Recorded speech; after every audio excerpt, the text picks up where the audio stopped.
As we get ready for Harry and Meghan's tell-all book, they are celebrating Archie's first birthday with a story time. Well, anyway, now what do you want to do? What happened? And Duchess Kate and Prince William celebrate Charlotte's big birthday as Kate gives a surprise to some new moms. This is definitely a first, I think. Well, firstly, huge congratulations. Thank you. Yeah. Plus, Deborah Mitchell, the Duchess of Cornwall's facialist, tells us how to get royal skin at home and how she started treating the future queen. Pull back and then you push here. So you pull back and you push back. Pull back. We've got that plus so much more in today's Royally Us. Hello to our fellow royal lovers and welcome to Royally Us. I'm Christina, that is Carly, senior reporter from HuffPost and our royal commentator. Hi Carly, how are you? Hi, I'm good. How are you? I'm doing good. I feel like we're very springy in our wardrobe today. I know. Look at us. I was loaned a few blouses, so we're going to see some new shirts in the mix too. I love it. We are wearing our best for Archie's birthday. We are. Happy birthday, Archie. Happy birthday, Archie. So before we get started, we wanted to highlight you, the viewers. You guys leave a ton of great comments, and Carly and I are always going through them and notice that you guys are having such great discussions, and we wanted to bring that to you guys. So we want to take a look back at our show on April 30th, which I know got a ton of talk about Thomas Markle. Remember, this was all about the text messages between he and Harry. So let's highlight some of them. The first one is from Simone. She says, I am telling you, I don't know how she did it with a smile on her face and got married that day. 5 days before your wedding, all the way up to your wedding, this is what you were going through. She's a stronger woman than I would ever be. Of course, that is when Harry and Thomas were going back and forth about the text messages about the wedding, right? It was. And we also found out that Thomas Markle called Meghan at 4:57 a.m. on her wedding day.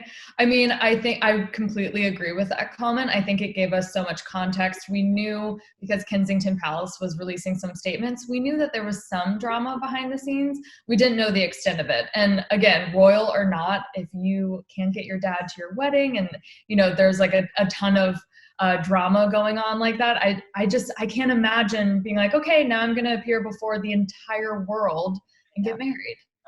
It's so much drama. Okay, so the next one is from Margie. She says, you liars, Thomas Markle had a heart attack and that's why he couldn't travel across the Atlantic to attend the wedding. Liars, liars, liars. Okay, so we don't know if we were actually lying about this. Nobody knows if he actually did have a heart attack. He very well could have been, but there is no record that he had a heart attack, right? Yeah, that's what I was going to say. I absolutely love the enthusiasm and the passion that our commenters have, and everyone feels really strongly about it, and especially Meghan and Harry, because they couldn't get, you know, Thomas Markle to say what hospital he was in, like if he was having a heart attack or not. Their security wasn't allowed to see Thomas. So, you know, people don't know if Thomas is lying, but again, Thomas hasn't, you know, provided the receipts for a heart procedure. There's no hospital. He wasn't photographed going in and out of a hospital. But again, he found time to talk to the press and not Harry and Meghan. We need those receipts. We do. Right. The next one is from the Watser saying, I find it odd that you guys are reporting that Harry reached out to her father before the wedding, but Harry never met him prior. How many people get married without meeting the parents first? This is odd, just say it. Yes, it is a bit odd that you don't meet your future wife's parents before the big day. But, I mean, it's the royals and they don't really do things like us, right? Right, exactly. And it's also sort of like, I feel like visits like that would have to be really coordinated and there would have to be a lot of protection and security. And again, we've seen that Thomas and Meghan have this, you know, contentious relationship right now. They're estranged. So how good was the relationship when Harry and Meghan were just dating? And, you know, maybe that'll be something that'll come out in the court case or in the new tell-all book about more of the drama between Harry or Meghan and her dad and how long that goes back. Yes, we're going to talk more about that tell-all in a little bit. All right, let's move on to our royal news of the week. We have to talk about Archie. It's his big birthday, 1-year-old, and the Duchess Meghan and Prince Harry surprised us all with a little story time. So take a look. Let's turn the page. What's next? The end. Yay! The end! Woo! Good job. Bravo! Bravo! Yay! Duck rabbit. Oh my God, melts my heart. So cute. And I'm so happy we got a video and not just a photo. You know, we got almost 3 minutes of Archie and Meghan. It's just the cutest thing. So Carly, what was this for? Yeah, so this sweet little video was to benefit Share with Stories, which will provide resources to kids affected by the coronavirus pandemic. And we could not have asked for anything cuter. It's honestly the cutest thing ever. Like you said, it's 3 minutes long. Prince Harry is filming this, and Archie is being a typical 1-year-old, squirming all around, just hitting the pages, not paying attention. But it's so cute. You know, we saw in the video that she calls him Arch, so I would imagine that's maybe his nickname. And they're just a cute, really perfect little family. They really are. They really are, and people really loved hearing Archie coo, and at the end when both of the parents were saying like, yay, Archie, we finished the story, and Harry says bravo, and Archie puts the book in his mouth, you know, typical 1-year-old, and then he lets out a big smile at the camera. So honestly, there were so many picture-perfect moments, and the best part is that, all this is for a good cause. Definitely. I loved seeing his little teeth. He had a couple little teeth coming in. I mean, he's getting so big. We haven't seen him in months. Months, yeah. So it's been a long time. So it's really nice that that's how they kind of came forward to celebrate his birthday, did it for a good cause. We didn't get a new Instagram handle from them like I thought we were going to get, but, still a lot of fun. I know. I felt like with the coronavirus pandemic, again, this is something where we would expect them to launch Archwell, their new foundation, or the new Instagram. So part of me, I was prepping for both. Either it's, Meghan starting something new, but yeah, they stuck with the Save the Children UK Instagram. They did. And Archie also got some love from his royal family as well, right? He did. After we didn't see anything from Harry and Meghan for Prince Louis or Prince Charlotte's birthday, again, because Sussex Royal, their Instagram, is shut down. That's normally how they communicate. But Kate and William wished Archie a happy birthday using a photo from his christening. Same with Prince Charles, and Queen Elizabeth did the cutest photo with her, Prince Phillip, Meghan's mom, Doria, when they got to meet Archie this time last year. So cute. It was good. It seems like he's going to be very well celebrated, even though he's on lockdown with just his parents. I'm sure he'll be very well celebrated. Enjoying that LA sun. Hopefully there's good weather. Those videos coming. We love them. All right, let's move on to Duchess Kate, because she gave a new mom a surprise of a lifetime. She paid a virtual visit to some new parents and their newborn son. So take a look. What are the main concerns that mothers and potential mothers feel?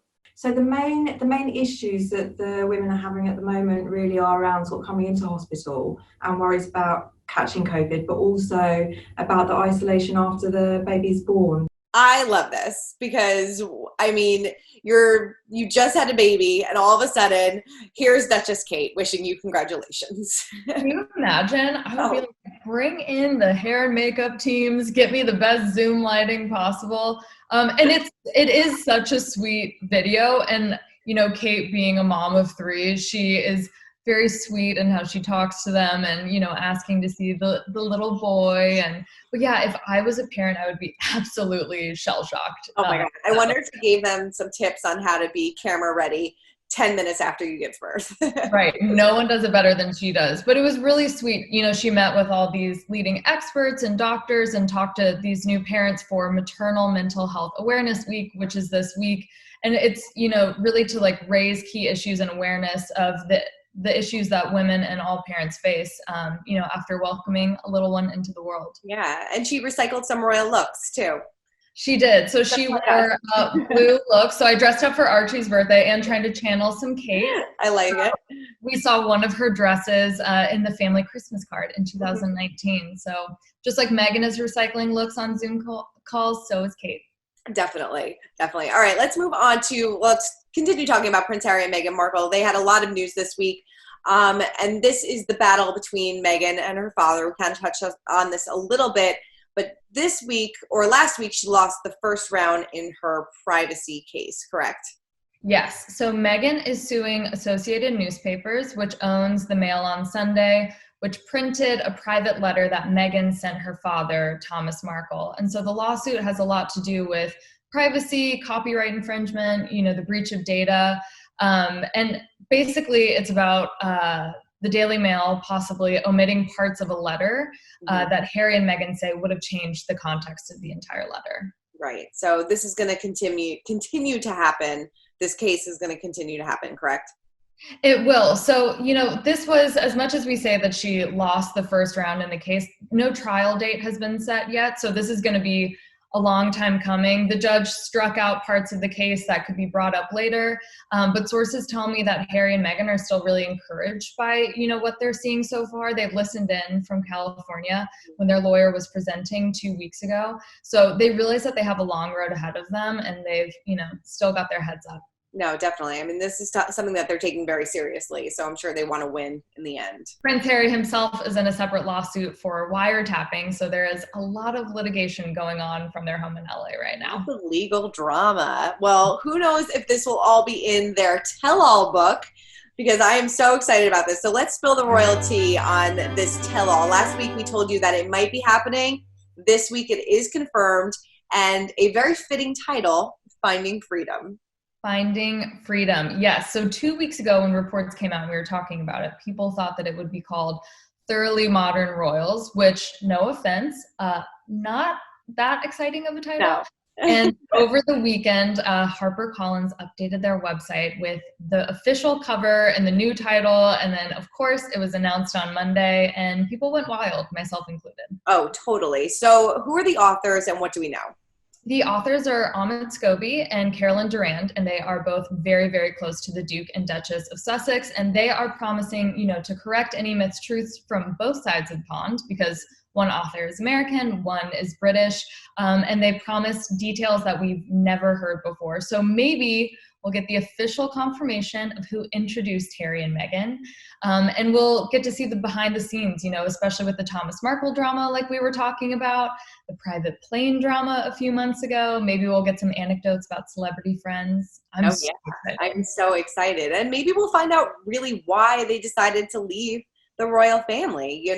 This is, we've been speculating for so long about whether it was the media, too much pressure, that, she felt alone out in London without anybody there. There's so many questions that I think we want answered. And I think that this book will do that because these authors, or at least Omen, is very close with the Duchess and Prince Harry. Yes. And, he's written about them for so long, traveled with them, and no one knows the Duke and Duchess of Sussex better than he does. Yeah. So August 11th, the book comes out. You can pre-order it now. I might have done that this weekend. Cannot wait. Yeah. But already, the internet is abuzz with this book. It's already, ranking in Amazon, and, Twitter exploded on Monday when they finally confirmed it. Oh, I would imagine that this is going to be a #1 bestseller, and we will have to do YouTube readings about it once it comes out. I'll do a chapter, you do a chapter. That'll be great. Story time with Finding Freedom. I cannot wait. We also have some rumors going around that Meghan might be relaunching her blog, The Tig. Please give it. Can you imagine?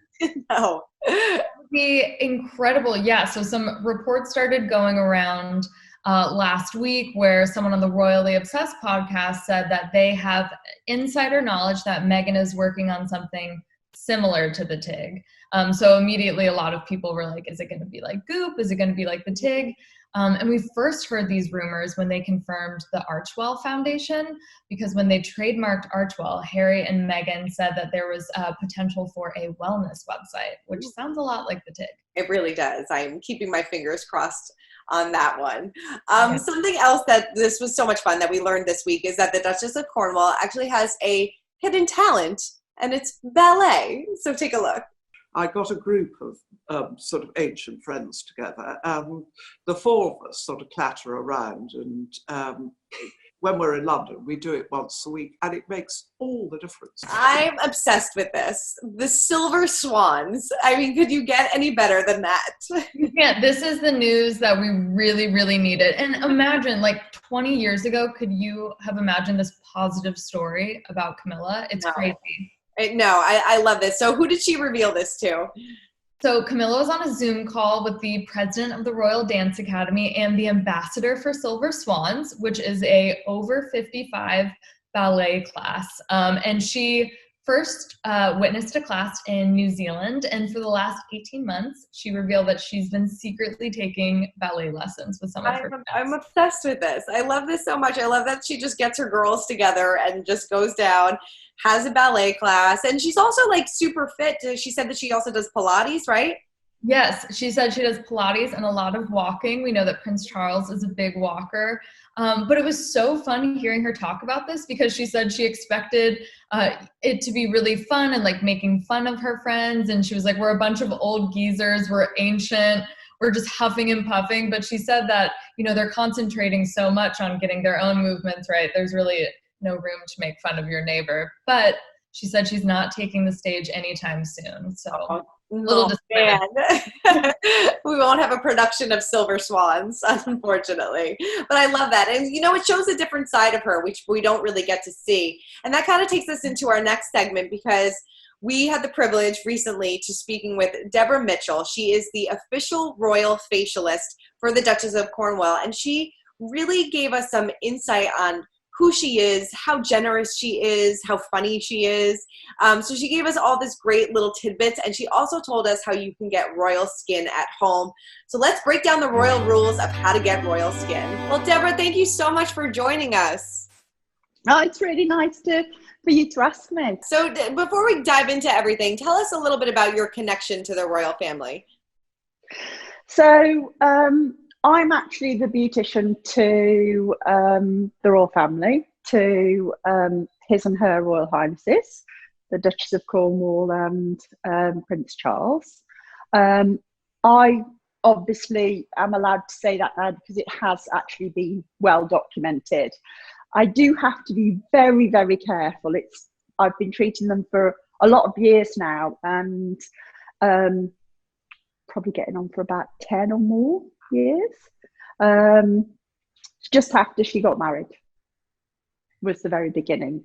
So, and they are lovely people. However, when you're doing treatments on anybody, because I do lots of celebrities as well, it really is important not to say things.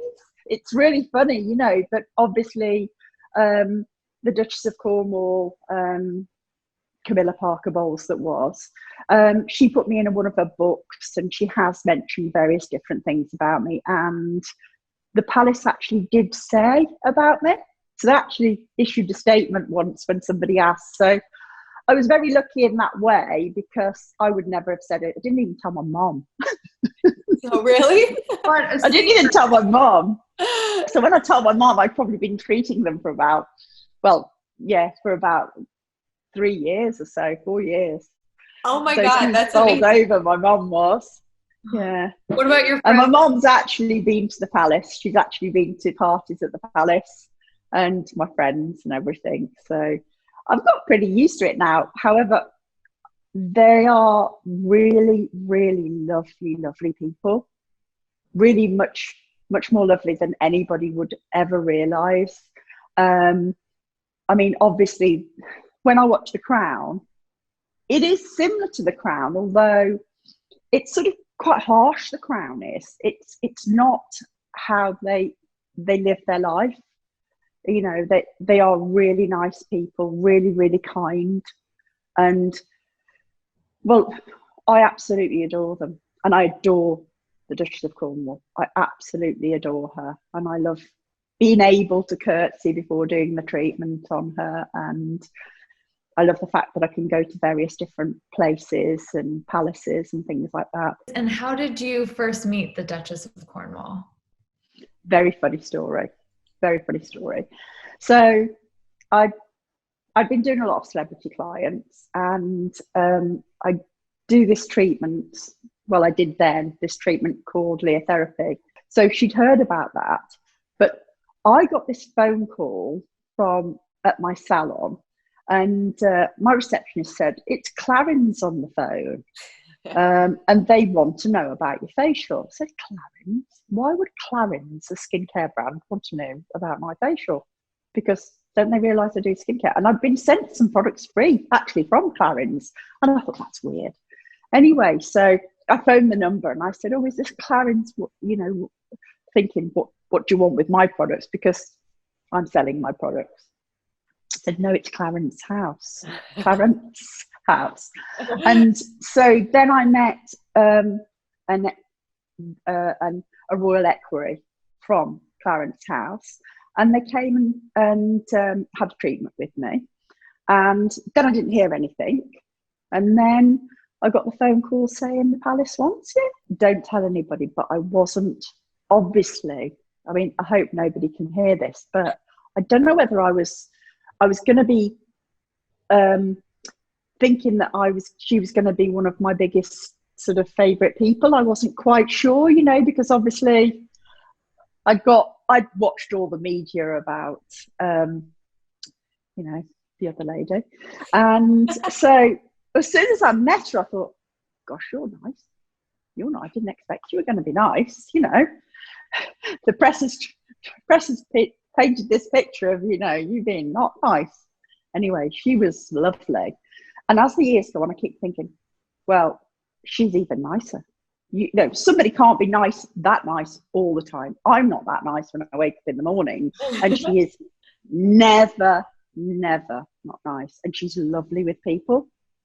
And I have a really good laugh with Prince Charles. We giggle and laugh and have jokes. You're going to ask me, aren't you now, what product she uses? Yes. And what I do. Okay. Yeah. Right. This is my favourite product because it suits everybody's skin. It's called Age Defiance. And this is a product that I couldn't live without and all of my customers cannot live without. And it makes skin younger and it stops spots on the skin. Okay. So it stops skin being spotty. But it also has got a type of vegetable hyaluronic acid that actually helps little lines, smokers' lines and things like that. Well, with all this quarantine stress, I know that we could use so many tips for, you know, being at home and trying to cleanse our face. What do you recommend we do right now? So this is one thing. I'm going to use Honey. her Royal Highness's honey. Yes, I don't know if we can get that, but Okay. we'll get something close. No, but you can use any honey, right? And there's some sugar in here. Okay. Okay. So I've got some normal sugar. So you can use the sugar on its own without the honey if you want to. And then olive oil. Okay. Okay. Now, olive oil has got an ingredient in it that helps brown pigmentation. It's really good. Wow. So for brown pigmentation. So I've popped a little bit in here so it's just easier for me to do. So you pop a little bit of sugar, olive oil,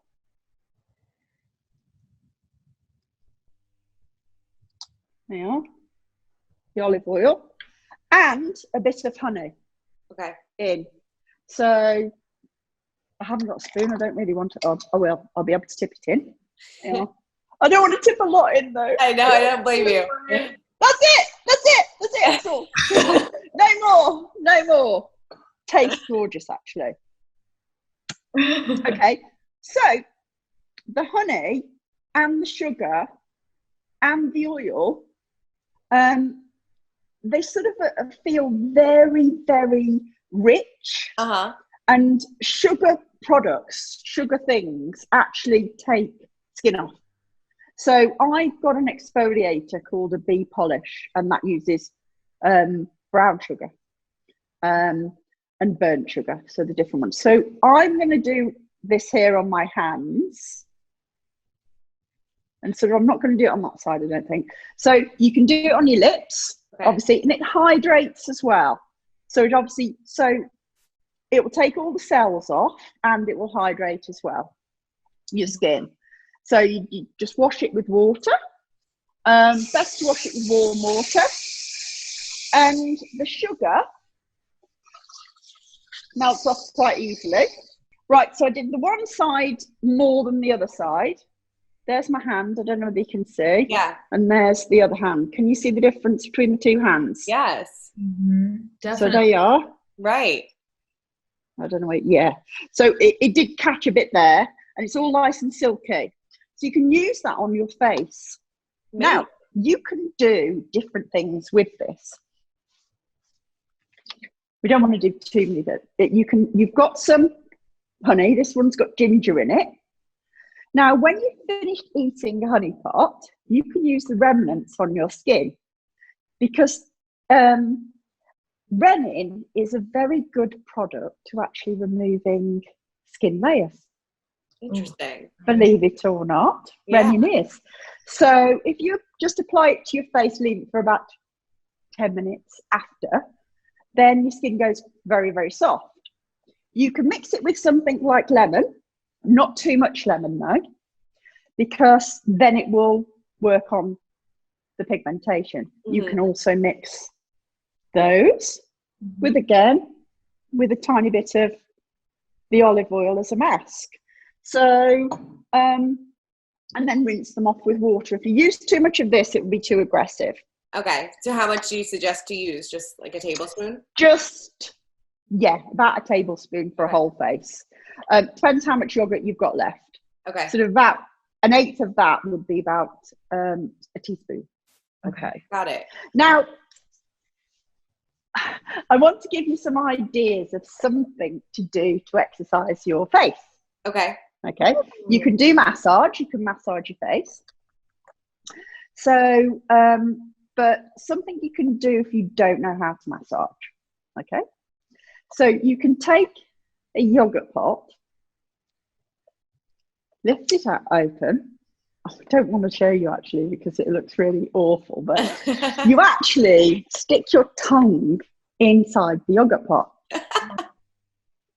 and eat the whole pot with your tongue. Because when you do that, look, it tightens all of your muscles here, that's your amazing. Digastric and your masseter. And I actually do tell, I'm not saying I've told the Duchess this, but if you see loads of yogurt pots around, then you'll know. But it's really good. It makes it ache. And it does tighten it. And you can all try it. You can try it yourself. So don't eat it. But it has to be that depth. It can't be the very big one, else you can't get to the bottom anyway. So you get here. That's amazing. So you like that? No, a good quarantine activity, you know? Seriously. It is just something to do, isn't it? So I'm going to show you a little bit of a massage movement as well that you can do with your olive oil, without your sugar or with it or whatever. So normal massage movements, they think, oh, it's like this or it's like that or whatever. But that doesn't have a lot of pressure. And you need some pressure to move this jaw. So what you do is you've got your hand and you go right over your head. You see what you're doing? So right over your head to your chin. Here. Up your chin. A bit more further forward here. At your chin. And then you pull back. And then you push here. So you pull back and you push back. Pull back. Push back, and you go right underneath this cheekbone here. So it's quite firm. Yeah. And then you can do it on the eye. So you can lift here. Ooh. But it's pressure down, not pulling. Okay? And then you can do the other side. So let me show you how much. So see, I could do this much pressure. But it has to be pressing on rather than pulling down. Pulling. Okay. And you can actually do that even around here with a little bit of your finger. So it's just it's other side, other arm. I love that. It's really easy. And our noses grow when we have a lot of alcohol. Did you know that? No. So if you look at your face and your nose is going a bit like this, you know, you've been having a bit too much alcohol. So what you want to do is you want to make that nose a little bit trimmer. Okay. So you want to circle the nose and then pull it back up. And that will sort of pull it back up. And then you can sort of...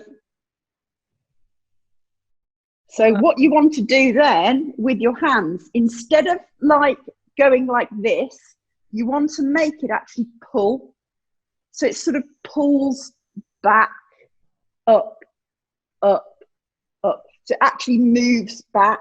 So it moves it back. So always an upward lifting motion. They're there, but it's sort of almost like reverberates. So it's like that. I love that. I know what I'm going to be doing this afternoon. Seriously. I'm going to have great skin by the end of this. I know. I love it. One facial exercise that's very, very good, especially at the moment, I don't know whether we're ending with this, but this is a really good facial exercise, and it's especially good for people that are feeling a bit down. Mm-hmm. So it's a really important one. So what you have to do is you have to, one side of your face, you get your finger like this, and then you lift up for 3. 1, 2, 3. Then down, 1, 2. Wow. And then you do that 3 times on that side. 1, 2, 3. 1, 2. 1, 2, 3. 1, 2. Then this side. 1, 2, 3. 1, 2, 3. And both together. 1, 2, 3. 1, 2, 3. There you are. Amazing. And what are we doing now? I love it. We're smiling. We need as much of that as possible. So that is great. I thought so. I love that. And then one quick question before we leave. Did the Duchess tell anybody in her family about any of the products? And did they use all your products as well? They do. They do? They do. They do, yeah. I've met Prince William and Prince Harry and a few others. And I'm not actually allowed to say, so I just can't say any more than that. But they're all big fans. Yeah, they are big fans. They are big fans, yeah. Oh, and I'm very lucky with my business, yeah. Yes, Deborah, thank you so much. This was so informative. We learned so much, and you were just an absolute pleasure.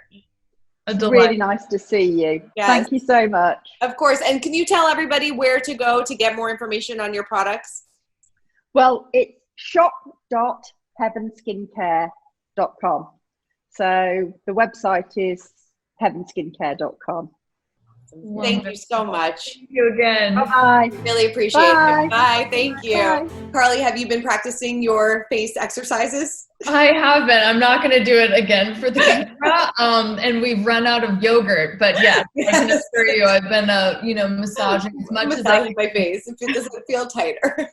I love Deborah. She's fantastic. Right. And make sure to check out all of her products because they work. They definitely do. They do. She's if wonderful. You're a fan of Charles or Camilla, they both use them. Yeah, totally. All right, let's move on to our royal history moment of the week. Queen Elizabeth is set to speak on May 8th on the 75th anniversary of VE Day. So tell us all about this.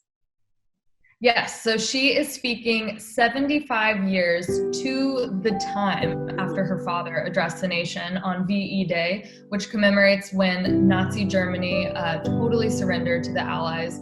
It's an incredible time for Queen Elizabeth to speak. We've heard from her over Easter and to address the coronavirus pandemic. And, she's such a reassuring voice of hope for the nation. So I can imagine, we're going to walk away from this speech, feeling a lot better. Yeah. And I think, she's in isolation during this time. She's at Windsor Castle, but she's been doing a lot of addresses to the nation in just a short amount of time. She really has been. We rarely hear from her outside of the Christmas address, but this is a time of crisis for everyone. And, she really is that voice that we need. A lot of the royals are stepping up, but there's sort of no one like the Queen to tell, Britain and us that we're doing okay. And we're doing okay. Everything will be okay. All right. Before we wrap it up, we have to check in on our royal kiddos in Pint-Sized Palace.